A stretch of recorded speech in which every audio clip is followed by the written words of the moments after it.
secret recordings of the Secretary of State John Kerry during a closed-door meeting with the Trilateral Commission group of global leaders. They were talking about the Middle East peace process when the Secretary of State dropped this bombshell.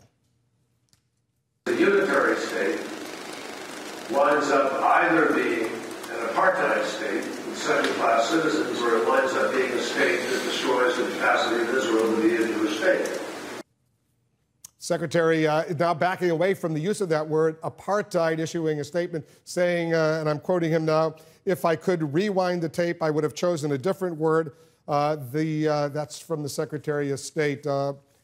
He also went on to say, while Justice Minister Livni, former Prime Ministers Barack and Olmert have all invoked the specter of apartheid to underscore the dangers of a unitary state for the future, it is a word best left out of the debate here at home. Josh Rogin is here once again joining us. It's caused quite an uproar, this story that you reported, the audio tape. I guess he's now saying he made a mistake in saying it, although substantively he's not walking away from what several top Israeli officials have said. If Israel doesn't have a two-state solution down the road with the Palestinians, there is a potential for an apartheid to come into play. You're exactly right, Wolf. He didn't say Israel. His denial, or his apology, if you want to call it that, said he doesn't believe Israel is an apartheid state. He doesn't believe Israel intends to be an apartheid state, but he's not walking away from his belief that Israel could become an apartheid state if the two-state solution is not reached soon. John Kerry believes that Israel is facing an existential threat from the demography of Palestinians living in Israeli territory. He's been warning about that gravely. Of course, he regrets using the word apartheid because it's gotten such a negative reaction around the world, but he doesn't not believe that that's a possibility. Jimmy Carter used that word in a book and got severely criticized.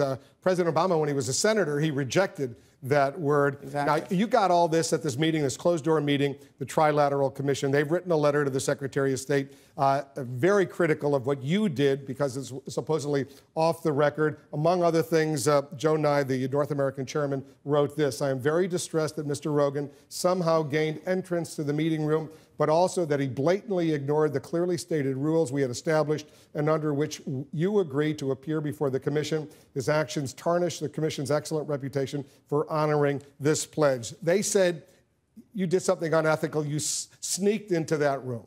Right, and of course I would never comment about my sourcing, my reporting process. No reporter would, but I would say a couple of things.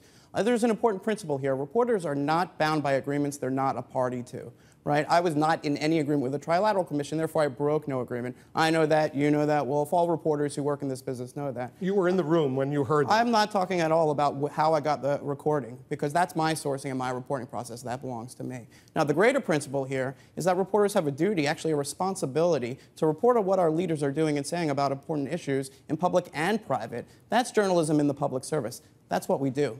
Because Nye, in this letter to the Secretary, he wrote, somehow, he said you sneak into the meeting room. You want to respond to that? Yeah, I know the rules of journalism. My editors know the rules of journalism. Some other people don't know the rules of journalism. That's not really my problem, right?